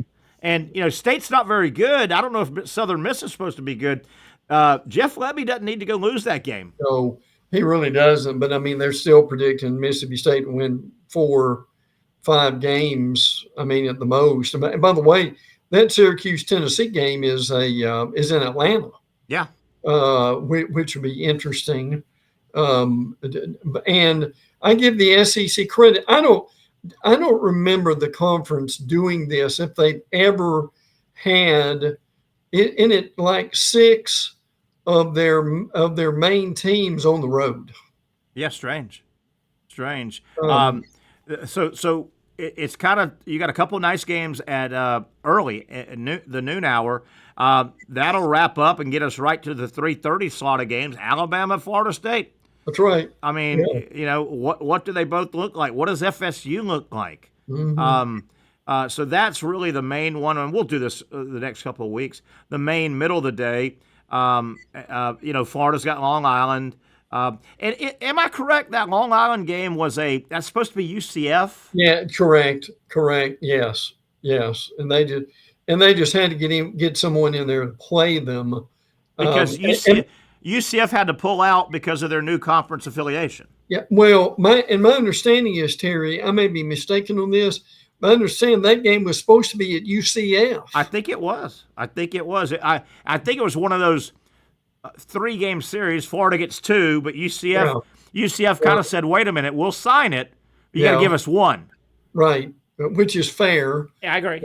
Frankly, but I don't think enough people know that. It's easy to go, "Oh, look at Florida playing Long Island." Well, they scheduled that within a year because UCF could not honor because they play in the Big 12 conference. Yeah, that's right. I don't even. And what a shame. If Florida, I mean, your hands are tied. You don't have many They teams. really are. You don't have many teams with an opening on that day. No. And obviously Long Island, they might have had a game, and they said, well, to make $1.8 million, we're going to cancel our game. Yeah. And I'll tell you what, there'll be a lot of people who will fall in love with that Texas-Ohio State game. I'm still not sure the best and maybe the most important game of the day is LSU at Clemson. That is Terry. I can't tell you how big that is for LSU. And wasn't it? We know the trouble LSU's had opening the season. Yes. Under Brian Kelly, it's been 0-4, and wasn't it last year that man? I thought Clemson was going to compete with Georgia, and they didn't, and they didn't. No, that game was Terry. That game was over at halftime. It really was. See, LSU Clemson. If this was 3 years ago, it'd be monstrous because you wouldn't get bailed out. I mean, these two teams could lose this game and still make the playoffs. Oh yeah, absolutely. And I tell you, it's not the first week, but there's a really big game for Oklahoma, who plays Michigan in the second game of the year at Oklahoma. That's going to really help them. There won't be a lot of great games on the second week. Frankly, but that will be one of the better ones. If you can stay up the first week that we've talked about, Utah, UCLA will be a little bit of fun. I do know now, I've been ripping into the schedule makers, and I would do it a little different if I was college football, but I got to tip my hat. Sunday, August 31st, they gave us two games, and that's normally one game. And they gave us two very watchable. Obviously, South Carolina should handle Virginia Tech. But and that's in Atlanta. But that's a watchable game, kind of a neighborhood brawl. And then that night, Notre Dame, Miami. Can you imagine Notre Dame, Miami? Can you imagine right now what the ratings are going to be for that Notre Dame Miami game? Yeah, sitting there Sunday night. Yes, that game is at Miami. I understand, and I mean the people who are. There are a lot of people who want to see both of them lose, particularly Notre Dame. I agree. So I mean, look, we don't bet, but man alive, can you imagine the action on that game is going to be out of this world, isn't it? And your theory about the interest, think about that. That's 7:30 standalone night game. Notre Dame, who was in the national championship game, and it's a non-NFL Sunday. I'll bet a non-NFL Sunday. We don't know this yet, but I'll don't you think Fowler and Herbstreit do that game? You would think.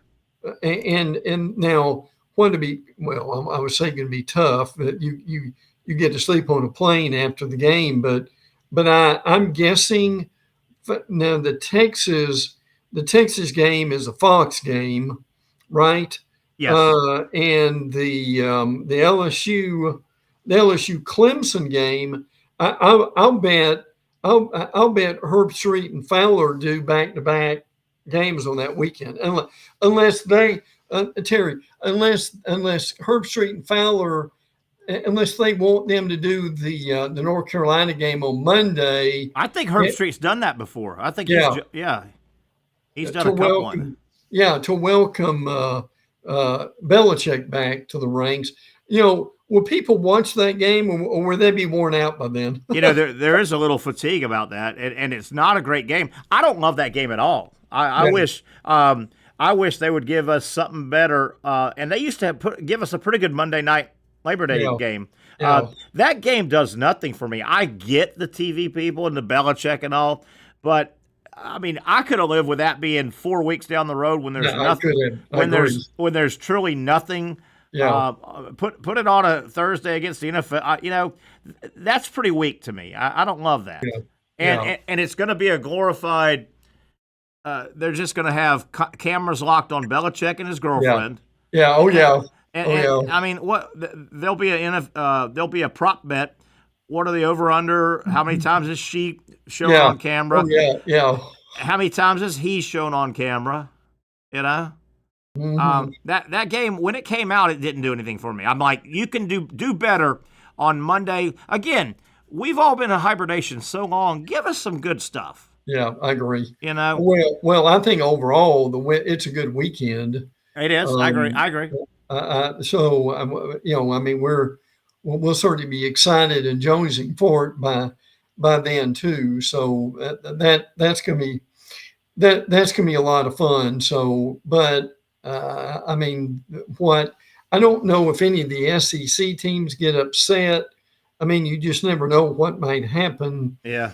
In these games. These games will set the stage for some others. But look, I mean, we waited long enough, so we're glad to see it. An early season game that I want to see what happens. I'm curious. I want to see what number one, Georgia Tech at Colorado. I want to see what does Colorado look like without the players. You know, I'm interested in that. And did you say I just got to week 2? You said it's not a great week, right? Yeah. Well, it's not comparable to 1, but I know there's some pretty good games. Yeah. Yeah. And how about week 2? Ole Miss, Kentucky, SEC play starts right out of the gate. A sneaky good game might be Kansas at Missouri. You know, they don't like each other. Yep. They don't like each other in anything. And trying to see what else. We'll stop here. We won't keep going. But 2 weeks in, trying to see what else we got that's really watchable. Week 2. That Michigan-Oklahoma game you talked about. Very watchable. Vanderbilt at Virginia Tech. Vanderbilt's going to be a fun little. Was that magic in a bottle? Vanderbilt's going to be fun, at least. Right. They are. And listen, you've got South Carolina. Now they don't have any breaks. South Carolina will have between August 31st, September 27th. South Carolina plays Virginia Tech, South Carolina State, Vandy, Missouri, and Kentucky. My stars, that is, what is that? 5 games? Yeah.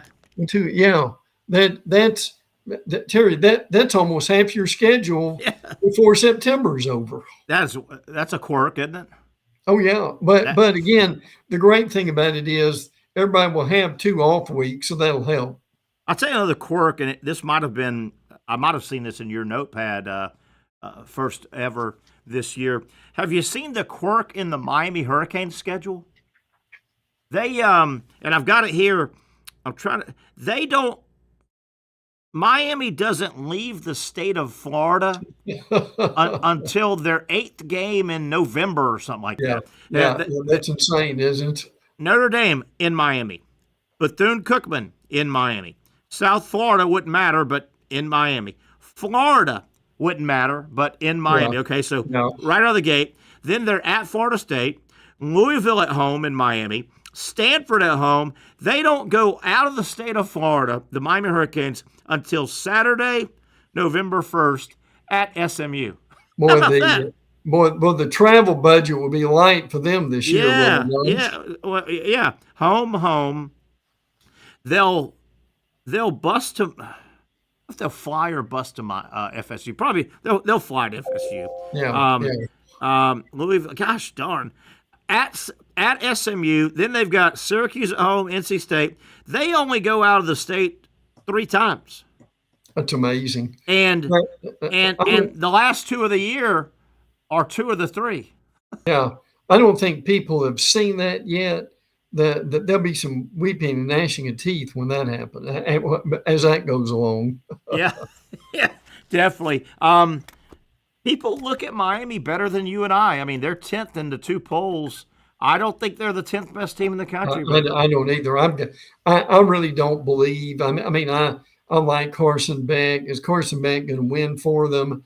I mean, their defense has got to be better. Yeah. I know they've got a new coordinator. Remember, they lost 2 games in November last year. Well, they were, sailing along, frankly, and just couldn't get it done. I'm still just not convinced they've got the players and the coaches they need to make a real run. And you referenced the collapse at the end of the year for Miami. they had the same end of season as Ole Miss. Yeah, I mean, they really did. Miami was cruising, and probably they were talking Heisman, they were talking playoff, they were talking national. They were cruising. Yeah, they were. But as you said a few minutes ago, and I know we're running out of time. The what's amazing is we're actually picking and talking games next week. That's a thing. That's a thing that's utterly incredible. I don't want to say, we got 1 minute left, Brent. I don't want to say it surprised me how quickly it got here, but I mean, I literally looked up and went, "Wait a minute! Tomorrow we are 1 week away from college football and 2 weeks away from legitimately, as we'll let Brent Beaird go, and I hope you have a good weekend, Brent, and we'll talk to you Monday. But 2 weeks from tomorrow, I think it's the real start of college football. So there you have it. That'll just about wrap things up. We'll get back together on Monday. We didn't get a chance to get to baseball. It'll be a fun weekend. Every day will be fun with Major League Baseball as teams are stretching leads. Teams are getting back in the race. And we'll get back into baseball on Monday. All right, that'll just about wrap things up. Had a good fun Friday and a good fun week. We'll get back together on Monday, 4 o'clock, for the next edition of the Young and Norvelle Show. Have a great weekend. We'll talk to you Monday, everybody.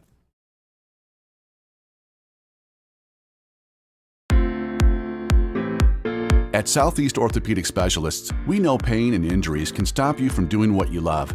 This is why our board-certified orthopedic specialists offer the latest in both non-surgical and surgical treatment options and create a treatment plan tailored to your unique lifestyle and goals. So, whether it is a sports injury or that nagging pain that's keeping you from doing what you love, our team has the right treatment for you. For more information or to schedule an appointment online, visit our website. You really got to hand it to him. Hold on. The previous play is under further review. I'm not sure what he could review, but okay.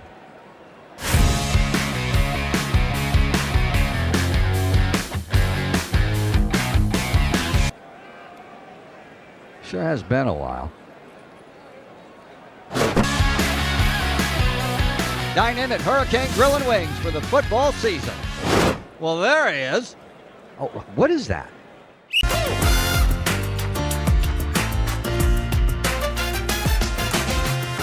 Empower a future, inspire a dream. It's a bold but simple mission for the Jacksonville Police Athletic League known as Jags PAL. Help the next generation of kids in Jacksonville shape a brighter future.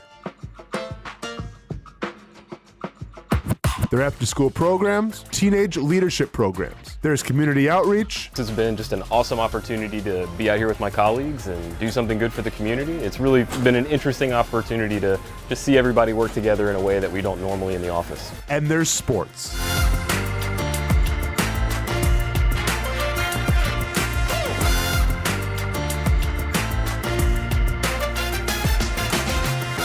There are also ways you can help the next generation with a donation of any kind. Just visit jaxpal.org to get more information. Empower a future, inspire a dream with Jags PAL. Finally, a family atmosphere, kid-friendly restaurant with a real sports bar feel. Rick's Jack's Beach features all of that and a large, climate-controlled covered patio with misting fans and heaters for all seasons. Mix in an extremely diverse menu that features the most quality and affordable steak at the beach, and there's no reason not to enjoy your next lunch, dinner, happy hour, or big sporting event